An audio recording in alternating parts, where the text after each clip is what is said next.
Won't Quit, available at all major retailers.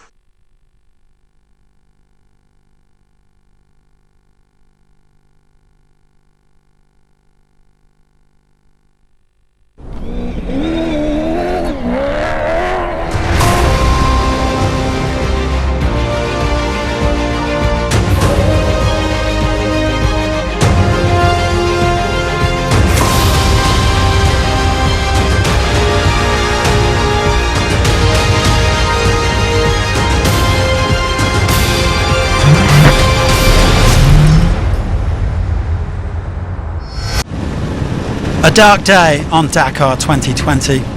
It's with a heavy heart that we begin with the tragic news that Paulo Gonçalves has died after crashing at kilometre 273 of today's 7th stage. We don't really know the circumstances, but it was a pretty fast track, and that's where Paulo crashed. The medical teams tried to resuscitate him, but unfortunately failed to do so, and he died at kilometre 273 of stage 7. Paulo was an iconic figure who'd been on the Dakar for a long time. Everyone knew him. Just 5 stages ago, he was changing the engine on his bike. He was really tenacious. He knew the risks of rallying, but when the worst happens, of course, it's very tough for everyone. This was the Portuguese rider's 13th Dakar. After 5 years with Honda, he'd embarked on a new adventure with Hero in 2020, although a broken engine on stage 3 had put paid to his overall ambitions. It was back in his native Portugal that the 40-year-old started his first Dakar in 2006, finishing 25th on the road from Lisbon to Dakar. He made the top 10 in 2009 and claimed his first stage victory in 2011, going on to take part in all but one of the South American editions. His best result was second overall in 2015, behind Mark Coma. The emotion was understandably raw at the bivouac in Wadi Al Dawasir on Sunday as the terrible news spread. Especially tough for Honda, where Gonçalves had spent 5 years of his successful career.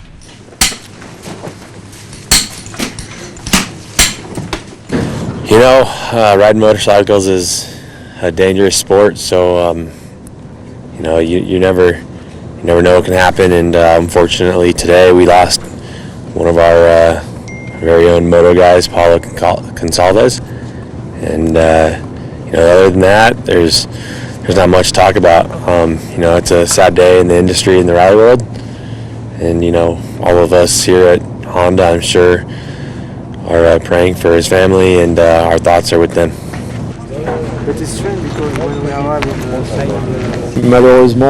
Unfortunately, another member of the bike's family has left us, and every time it's the same question: is it worth competing?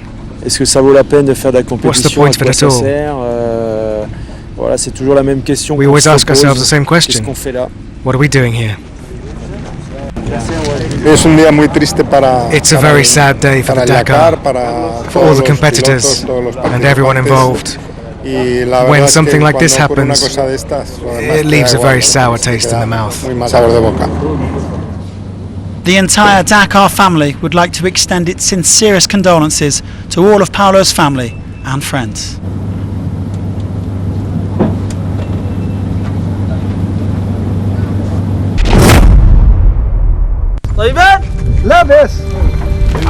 On the Dakar, circumstances can forge unusual new friendships. Out in the wilderness, Saudi locals mix with stranded competitors and members of the organisation, the true spirit of the rally.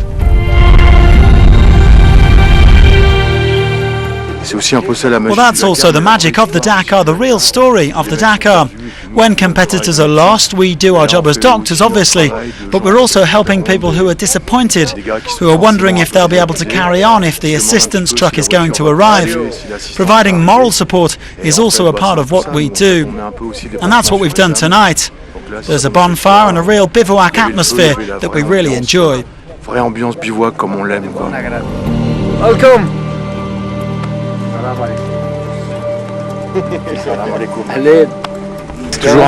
It's always nice. We're discovering these moments in Saudi Arabia because the people here are really friendly and always very welcoming. They came to see us and offered us something to eat, dates and so on. It's the same warmth that we found in Africa. It's a bit different to South America, and we are very happy to be here. It's a bit like going back to the roots of the Dakar.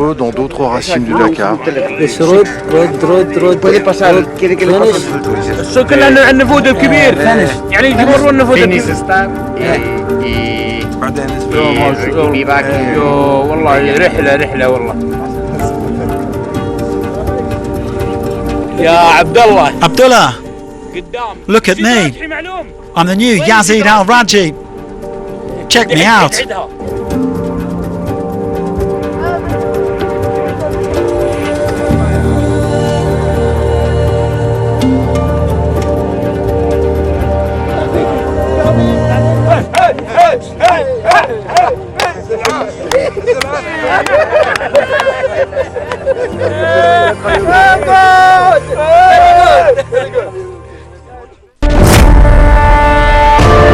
In the first week of Dakar 2020, Ricky Brabec and Honda tightened their grip on the bikes. 3 Hondas in the top 5, which is really good. Hopefully Honda can pull it together and land on the podium on the top spot. You know, that'd be history. The American with nearly 21 minutes in hand over Husqvarna's Pablo Quintanilla. Meanwhile, Mini are looking strong in the cars. We're only thinking about tomorrow's stage, 550 kilometers. It is going to be spectacular. Carlos Sainz is currently top of the pile there, with defending champion Nasser Al-Attiyah sandwiched between the Spaniard and his Mini teammate Stefan Petterhansel.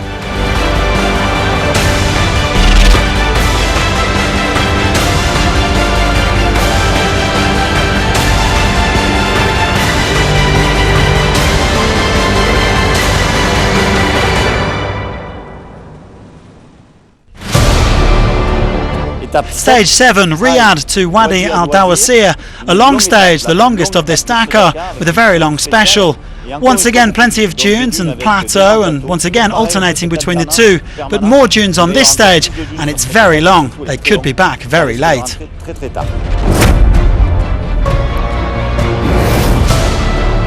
And so the sun rising on a sad day on Dakar 2020, although the first riders out on the piste weren't to know it. Ricky Brabec won stage 6 before the rest day, and so the overall leader had the challenging task of opening the piste. Luckily, his Honda teammate Joan Barreda was the second man out, only 3 minutes further back. In total, 7 bikers had gone into the special by the time Paulo Gonçalves got underway. The Portuguese rider, the veteran of 12 Dakars, wouldn't return from this stage. After his crash midway through, a medical helicopter arrived within 8 minutes. He was rapidly taken to hospital, but it was too late, and the hero man succumbed to his injuries. He is the first competitor to pass away on the Dakar since 2015.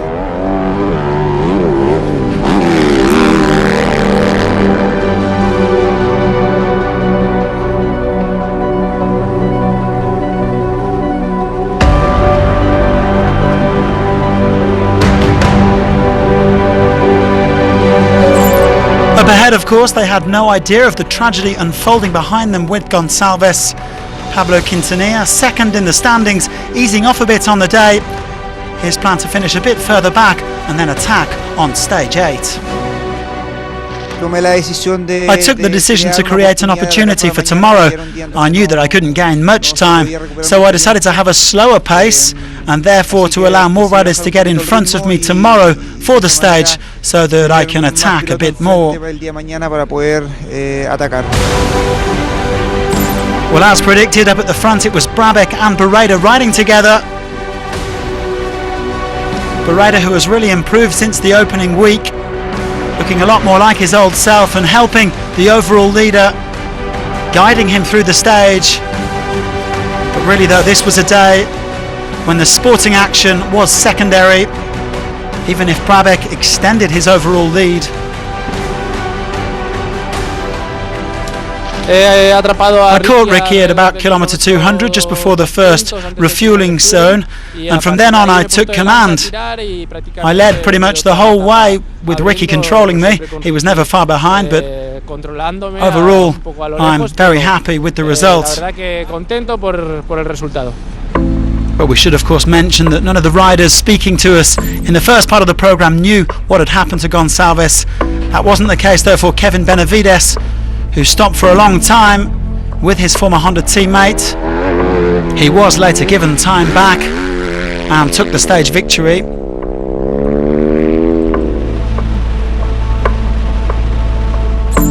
And also a tough day for Toby Price, the defending champion. Spent almost an hour and a half at Gonçalves' side. Stefan Svitko as well was there to provide support and to do what they could on a day where, for the Dakar family, it is about being together, solidarity. Price losing a couple of minutes in the overall standings in the bike race, but that won't be on his mind today. And the scenes at the finish line said it all.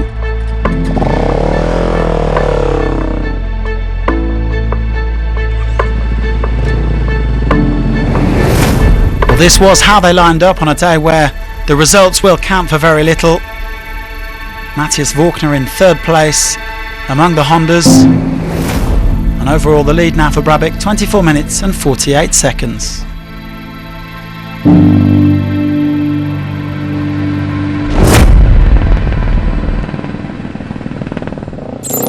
Well, finally to the quads, where Simon Witzer had another good day.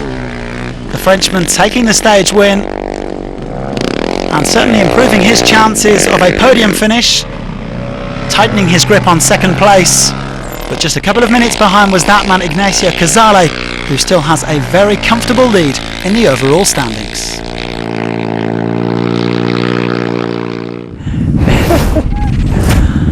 Is that cold? I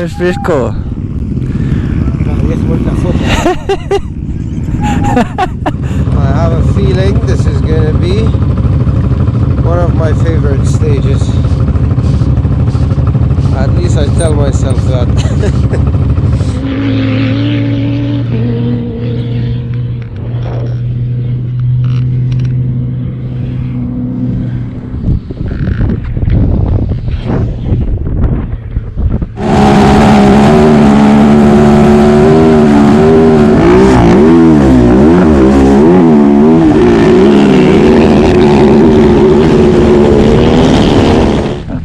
You're missing a screw. No. Brilla. Do we have any?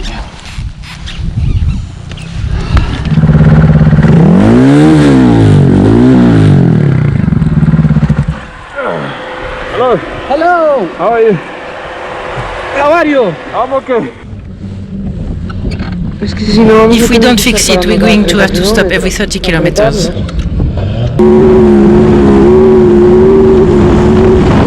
Yo, Wama, no cry. No.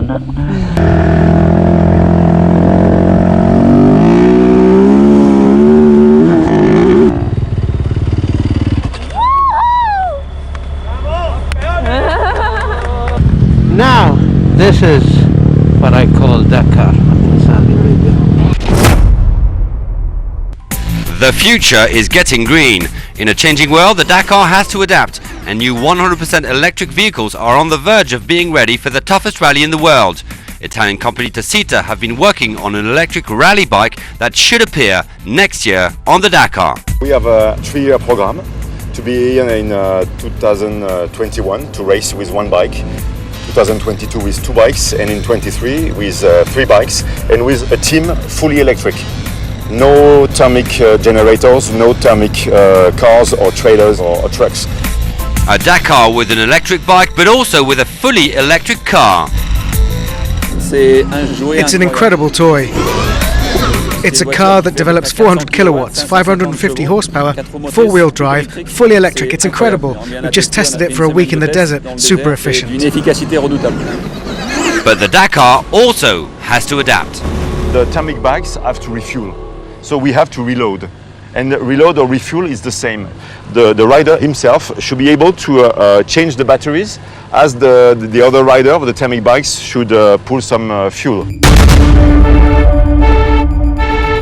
The ambition is to do the Dakar in 2021 as a real green Dakar, not just the electric car, but also the whole process, not just the race car.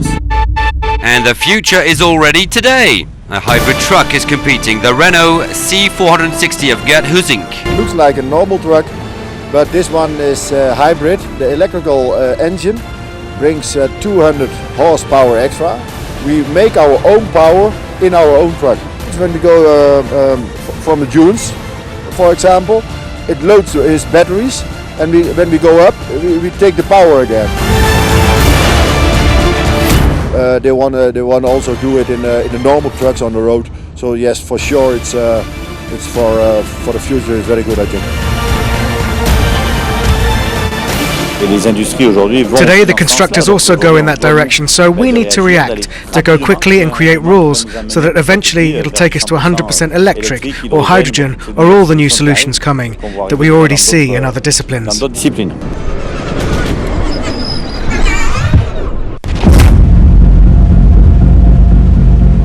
cold early morning in the deserts outside of Riyadh as Carlos Sainz resumed as leader in the cars.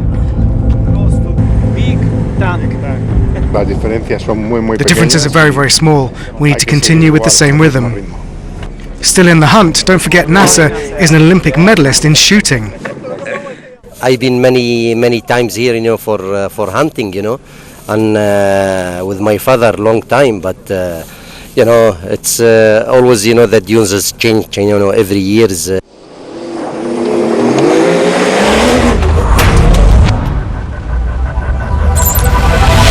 Mattia Serradori started the day an impressive 6th overall, but the dunes in the first part of the stage got the better of his Century buggy. Co-driver Fabien Lurquin working hard. The hydraulic jacks seemed to work.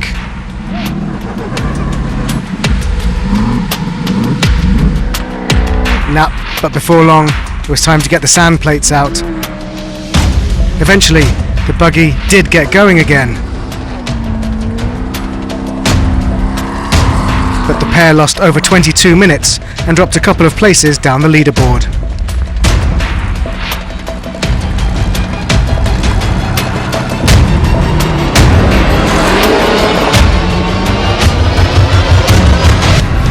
Now, the rest day had clearly worked for local hero Yassir Sayedan, as he started the stage on a mission and was leading during the first half of the stage, eventually falling back a little, but a very strong performance in his Mini.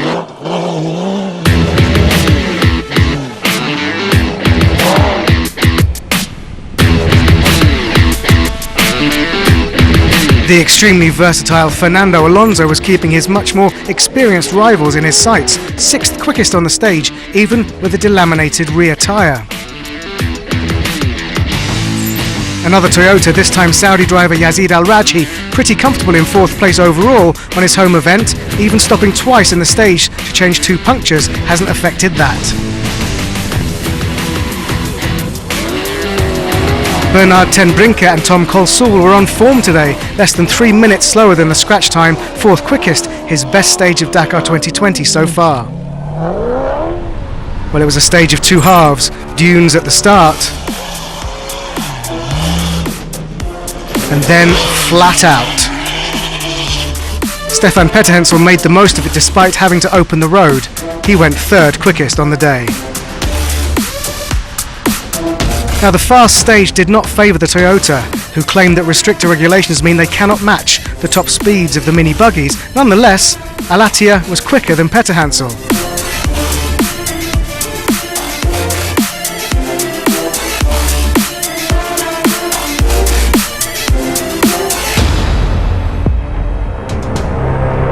Sainz made the most of starting 2nd behind Petterhensel, so he wasn't opening the road. A very fast stage. Sainz completed the 545k in 4 hours and 16 minutes, which represents an extraordinary average speed of over 130 kilometers per hour. It was a very fast pace with a lot of dunes. I caught up with Stefan, but there was a lot of dust, so I stayed in his dust for quite some time. Then in the final dune section, I was able to get closer.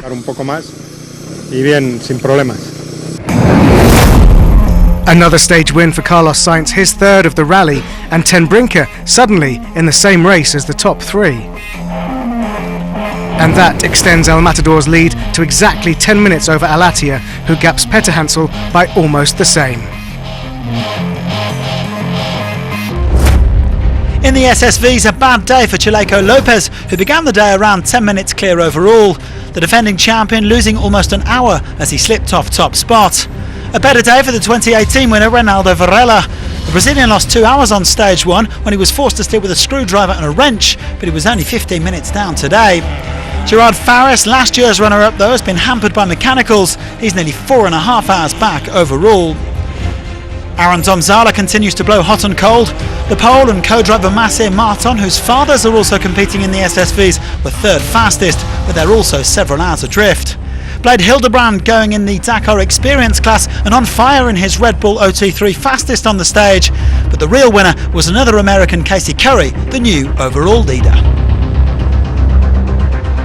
Curry was second on the stage and he's now 32 minutes ahead of Chaleco.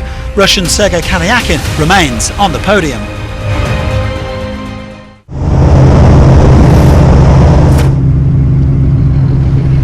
The glamour of cross-country rally raid.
My feet are cold.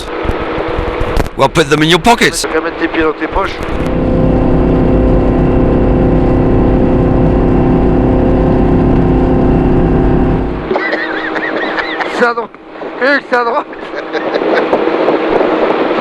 130